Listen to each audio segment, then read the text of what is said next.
Assalamualaikum warahmatullahi wabarakatuh. Selamat malam, para senior, profesor, dokter, dan teman-teman semuanya. Selamat datang di acara Neurosurgery Webinar Class. Pada malam ini temanya kita tentang cervical spine surgery.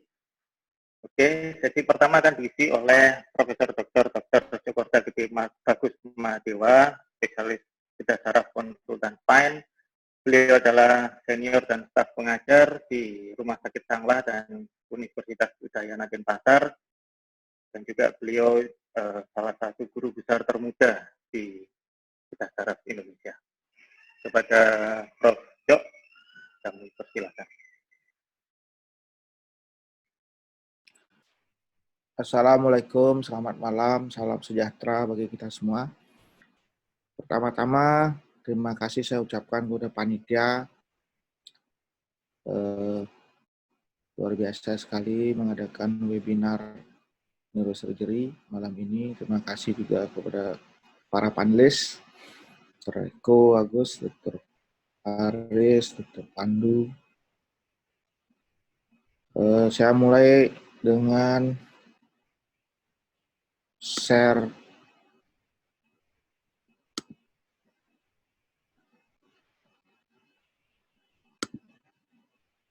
mudah-mudahan bisa dilihat. Kalau suara cukup ya?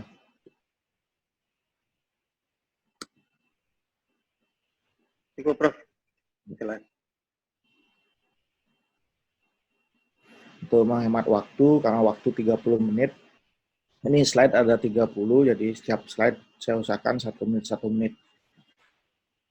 Topik judul malam hari ini, topiknya tentang cervical laminoplasty dengan judul Cervical Laminoplasty with Fusion for Spinal Cord Injury in Cervical Spondylosis.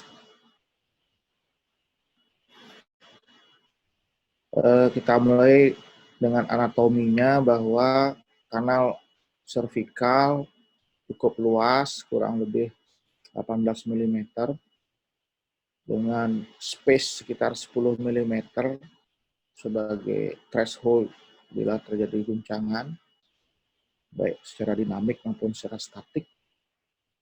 Spinal cord berukuran kurang lebih 5-6 mm. Anatomi dari tulang-tulang pelindung medula, saya ulang lagi supaya lebih dipahami. Dari posterior, spinous process, arcus vertebranya, kemudian foramen atau kanal pedikal pada cervical, foraminal transversa yang berisi arteri vertebralis. Ini body C3 sampai C6.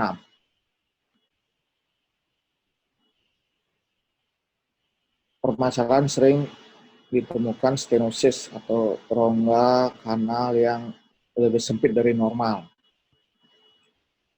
Umumnya yang kita tangani adalah yang acquired, baik karena proses penuaan, aging proses, trauma, herniasi diskus, termasuk juga OPRL, merupakan degenerative change juga yang paling sering. Namun tidak menutup kemungkinan bahwa stenosis yang terjadi mix type antara degeneratif disertai trauma maupun HMP disertai trauma atau kombinasi semuanya. Untuk stenosis kongenital, perlu diketahui saja tentang penebalan yang terjadi pada lamina, pada lumen yang menyempit maupun faset yang melebar.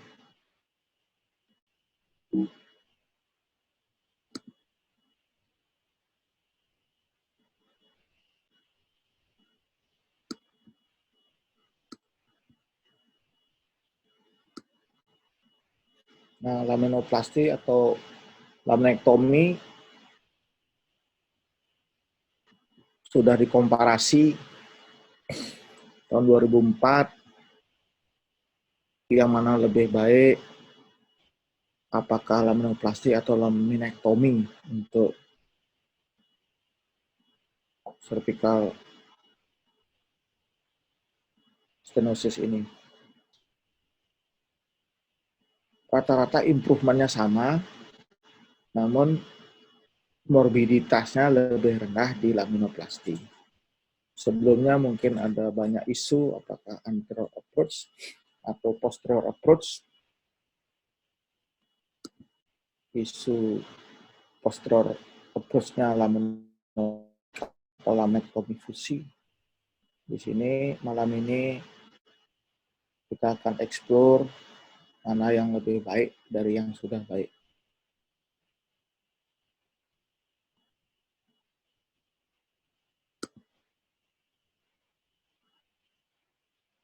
Untuk cervical laminektomi, prinsipnya menghilangkan lamina, disertai dengan menghilangkan faset, kadang ditambah disektomi maupun foraminotomi. Yang pasti dilakukan penghilangan kolumna posterior dan devascularize dari otot-otot penyangga spinal cervical posterior. Dan fusi dilakukan untuk memperbaiki atau mengurangi damage yang telah kita lakukan. Yang pasti ada komplikasi baik kyphotic deformitas maupun post laminektomi membran pasca penanganan.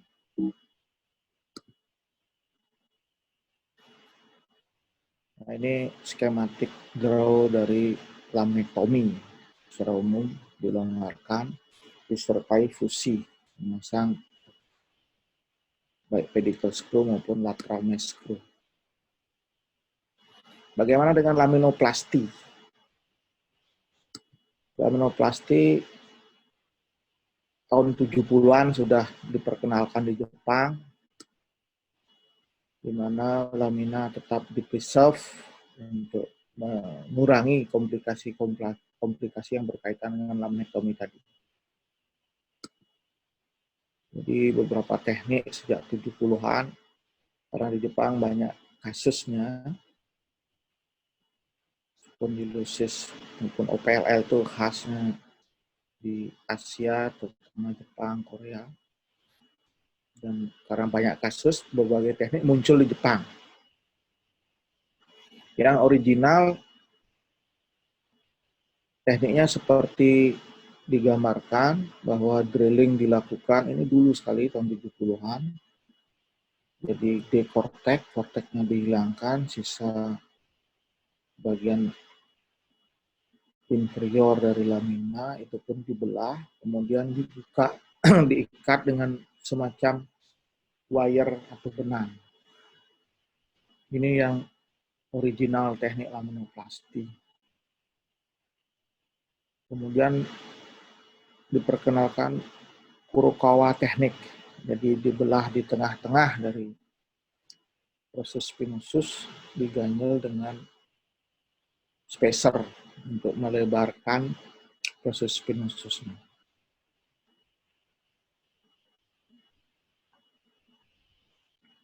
Yang terakhir, yang paling dikenal adalah one door laminoplasti, single door juga disebut Hirabayashi teknik.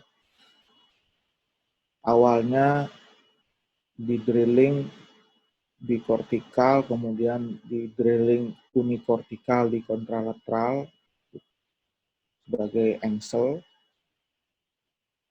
dan dilakukan pengikatan mungkin dengan benang atau wire, dilakukan apa yang dimiliki saat itu, dan disempurnakan dengan augmented metal, awal-awalnya dengan mini plate atau dengan spacer yang berbahan mungkin polyetil etil keton, kombinasi keduanya, atau belakangan ada laminoplasti spacer khusus yang Prof. Mizuno. Prinsipnya sama dengan Hirabayashi, cuman di augmented dengan metal. Nah, itu laminoplasti yang sudah berkembang dengan segala kebaikan dan menekan kekurangan-kekurangan akibat post laminectomy problem. Zaman dahulu hingga sekarang masih selalu menjadi perdebatan isu apakah anterior atau posterior approach. Itu sudah dilakukan studi dengan evidence base, mungkin meta analisis. Kesimpulannya bahwa anterior approach lebih ekspensif dan large bone mesti disediakan dengan cervical mobility yang dikorbankan. Namun langsung menangani menghilangkan OPLL maupun spur yang menjadi masalah. Posterior approach relatif simple dan lebih prefer dilakukan, memang sangat handy, diperlukan oleh surgeon yang biasa mengerjakan, dan mobilitas dipreservasi dengan kelemahannya ada poor stability anatomically. Sehingga semua kubu memperbaiki, menutupi kekurangan, mempertajam keuntungan atau advantage-nya. Posterior approach juga demikian, dari laminectomy fusi, laminoplasti, hingga mengkombinasikan kedua teknik. Idenya muncul untuk menjembatani segala kekurangan dari teknik yang sudah tersedia. Pada multilevel spinal stenosis cervical, tadi sudah saya sampaikan, pilihannya ada anterior subtotal corpectomy dengan bone graft, dengan fiksasi anteroflecting multilevel, atau anterior disectomy kombinasi dengan bone graft dan plate cervical, atau memilih arah posterior, laminoplasti dengan atau tanpa fiksasi internal. Jadi beberapa penelitian dilakukan baik oleh Matsumura, Uehara, Su et al. Rata di Jepang dan di China, dibandingkan penggunaan posterior stabilisasi dengan lateral mass plate untuk mendapatkan anatomi, stabilitas, radiografi yang baik. Dan Uehara dengan 13 pasien dengan tindakan aminoplastinya, Su et al. Open door dikombinasi dengan pedicle screw. Jadi yang berkombinasi dengan SCI, dengan unstable fracture, jadi ditemukan bahwa tahun 2014 hasilnya lebih favorable. 21 kasus, 13 kasus, ada yang 2 kasus. Bagaimana dengan meta-analisisnya? Meta-analisisnya baru saya temukan tahun 2018. Combine laminoplasti dengan posterior fusion pada CSM. Kurang lebih gambarannya seperti ini di Amerika. Penelitian yang saya lakukan juga senada dan seirama dengan itu, laminoplasti fusion pada spinal cord injury dengan OPLL.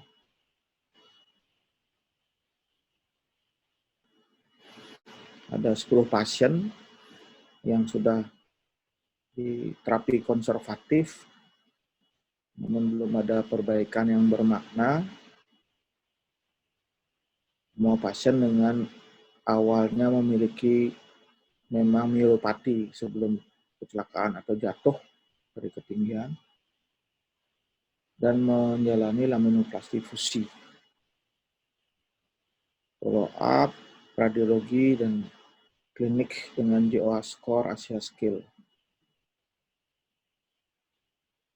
Asia Scale dan JOA score sebagai evaluasi klinisnya. Tekniknya kurang lebih sama, secara posterior, general anesthesia, prone position, midline incision, expose lamina, suprastral dissection, superficially, kemudian dengan high speed drill dilakukan laminoplasti seperti biasa.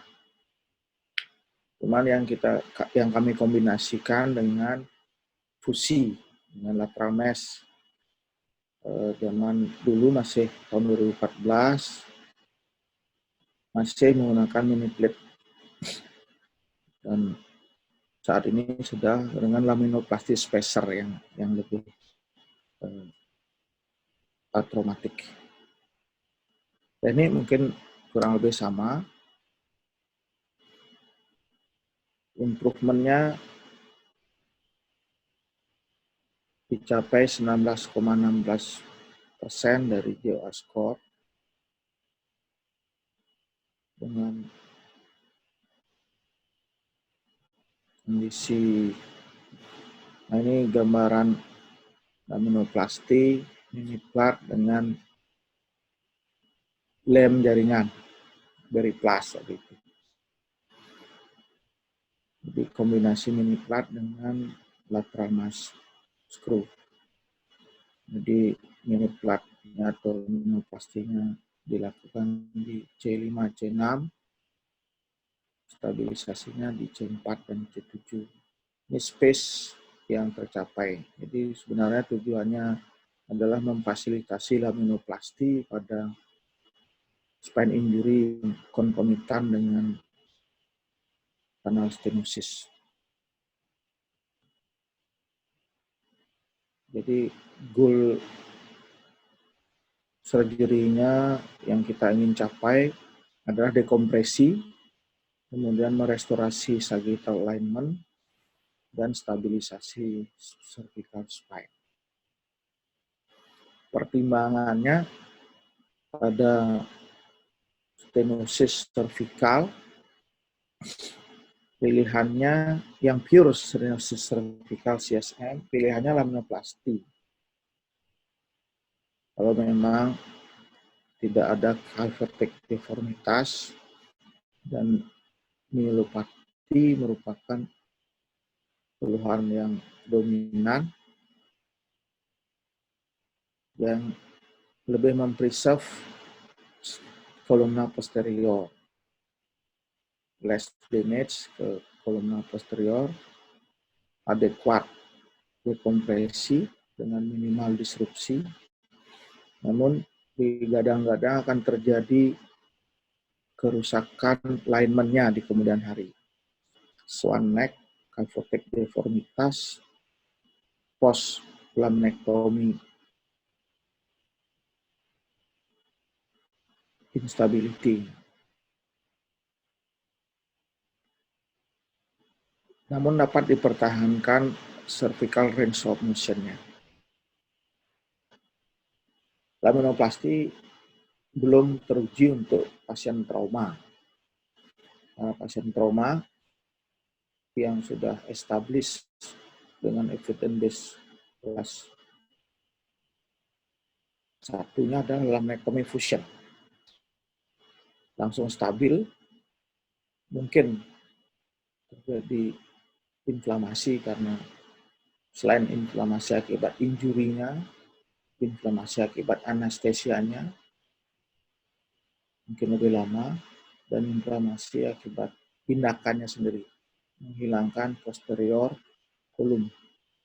Di kemudian hari terjadi progresif kyphotic deformitas dan postlaminectomy membran. Ini yang mendasari kenapa kita mencari, mengelusidasi yang mana yang lebih baik. Karena tidak strict pasien datang pure CSM atau pure trauma. Kadang-kadang sering malahan pasien datang CSM yang masih belum setuju operasi, tiba-tiba trauma. Jadi apa yang ditakutkan, kenapa pasien yang OPLL dengan trauma tadi tidak dikerjakan laminektomi saja. Bisa dibayangkan kanal yang sudah sangat sempit, kita laminektomi umumnya menggunakan ronjer. Setiap gerakan dari sepatu ronjer itu masuk akan menekan medula. Setiap lamina paling tidak dicabik kira-kira 8-12 kali. Nah, kalau luas di laminektomi, injuri akibat tindakan kita sudah dibayangkan menambah inflamasi, swollen, bahkan menurunkan neurological function pasien. Dari pengalaman post laminektomi yang sudah kanalnya sempit, mungkin stabilisasi sangat sukses, tapi pola nafasnya jadi abdominal atau bahkan apnu. Padahal sudah hati-hati, perdarahan sudah dibuat seminimal mungkin. Sehingga kombinasi ini dirasakan perlu dan mendorong untuk mencoba menggabungkan teknik ini. Dan kebetulan 2018 sudah ada evidence base-nya yang dibuat di Asia Spine Journal tadi, yang dinyatakan bahwa favorable outcome-nya lebih dipilih laminoplasty with fusion. Mudah-mudahan bisa menjadi dasar bagi teman-teman sejawat semua yang menangani di bidang spine surgery. Jadi semua punya kelebihan kekurangan, kita combine. Tujuannya less swollen cord, kolumna postural stable, dan mencegah post-op kyphosis.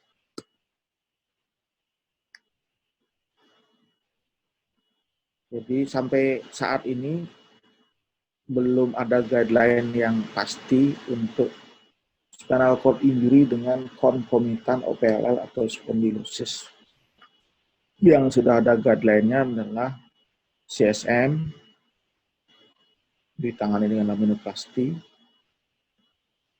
fracture atau neck injury ditangani dengan laminectomy fusion. Jadi kita masih ada space untuk bergerak dengan mengumpulkan evidence base-nya. Kemudian OPLL dengan injury memang sangat buruk kondisinya karena memang dari awal sudah stenosis, sedikit saja hyperextension akan merusak, catastrophic event katanya. Dan laminectomy dekompresi fusi dengan lateral mesh screw adalah appropriate saat ini untuk spine injury. Dan laminoplasty menggunakan Hirabayashi teknik with metal augmented tadi sangat diadvokasi untuk kompresi akibat OPLL pada cervical spine. Jadi authors menggunakan kombinasi ini untuk mendapatkan better outcome. Jadi ini skemanya, laminoplasty untuk multi level stenosis cervical, seringnya oleh OPLL, laminectomy fusi untuk injury. Nah, kombinasi kedua kasus kita kombinasi dengan tindakan laminoplasty disertai fusi.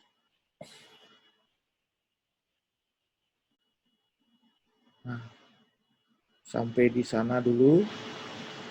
Terima kasih atas perhatiannya. Waktu saya serahkan ke moderator Dr. Pandu, silakan.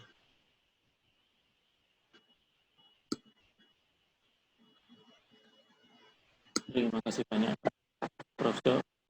Sangat bantu. Prof. Jo, ada beberapa pertanyaan. Yang pertama, dari Christopher Lawrence, ini RSUD Prof. Dr. Johannes Kupang menanyakan kapan waktu terbaik untuk dilakukan operasi pada central cord syndrome akibat cedera tulang berat. Mungkin bisa dibantu jawab. Baik, terima kasih Dr. Pandu. Kalau masalah waktu, kita mungkin sepakati menganut ke AUSPAN rekomendasi first 72 jam. Kenapa?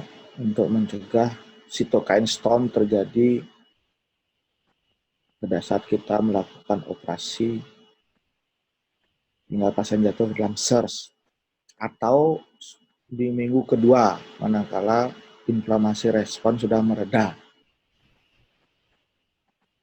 Jadi kalau bisa kita sebagai spine surgeon memfasilitasi operasi hari pertama sungguh bagus. Jadi favorable outcome bisa kita kejar. Tapi kalau ternyata pasien dirujuk waktu delay karena pre-hospital dan seterusnya, datang hari keempat, jangan dioperasi dulu. Stabilkan kondisinya, perbaiki keadaan umumnya, mungkin shock, mungkin mengalami infeksi, dan seterusnya. Kita persiapkan manakala tanda-tanda inflamasi, vesikosis, darah, untuk tanda infeksi tidak ditemukan, klinis demam dan seterusnya.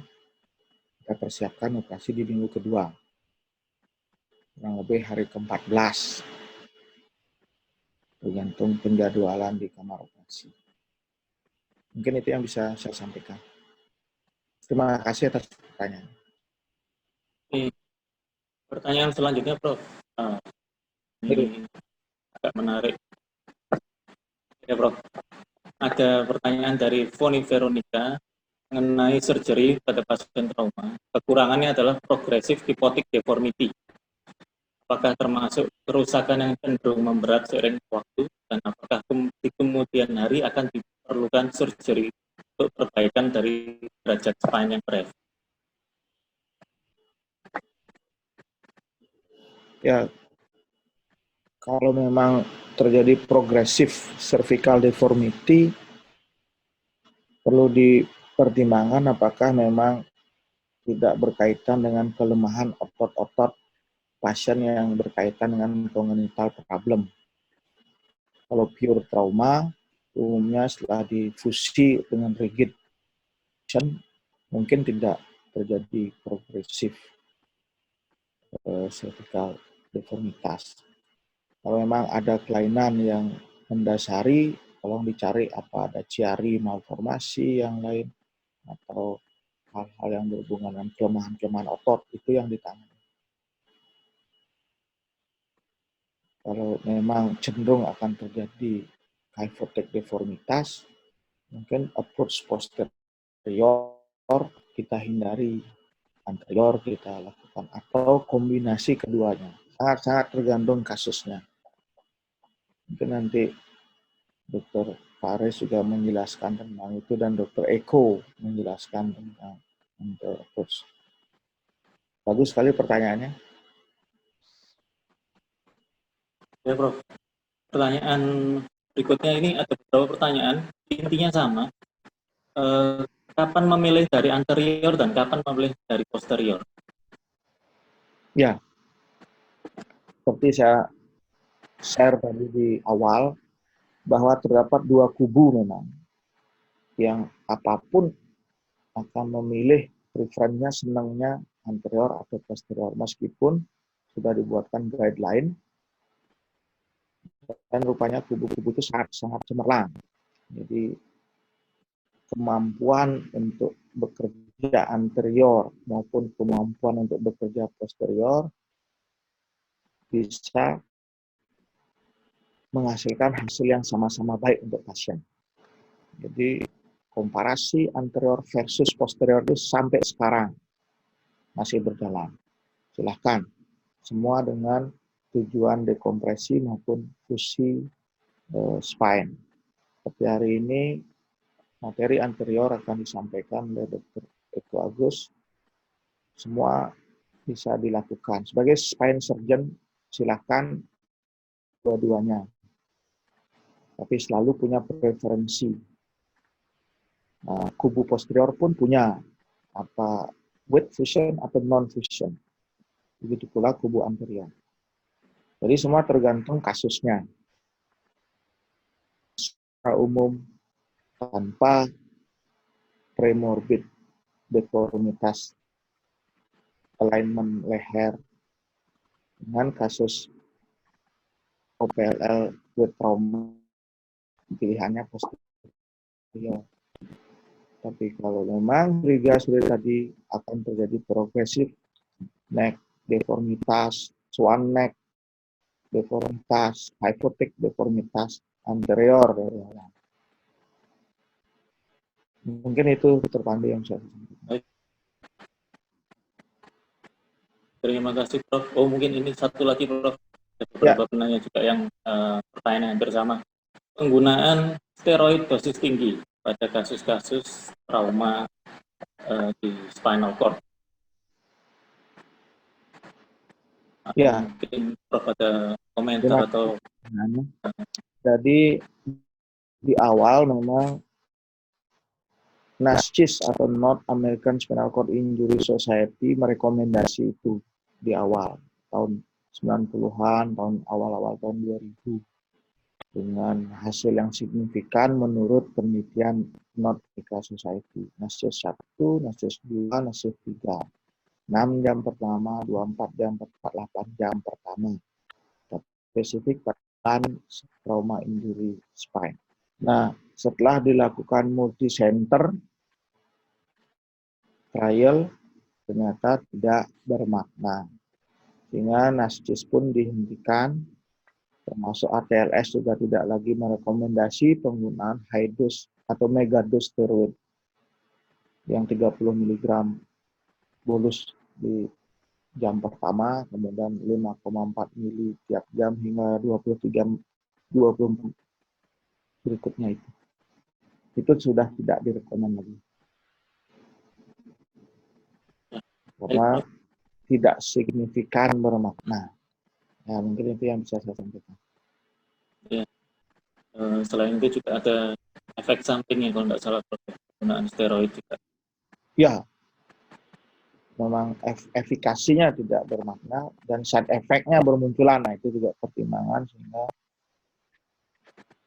Spine Society, HTLS Society juga tidak merekomend lagi.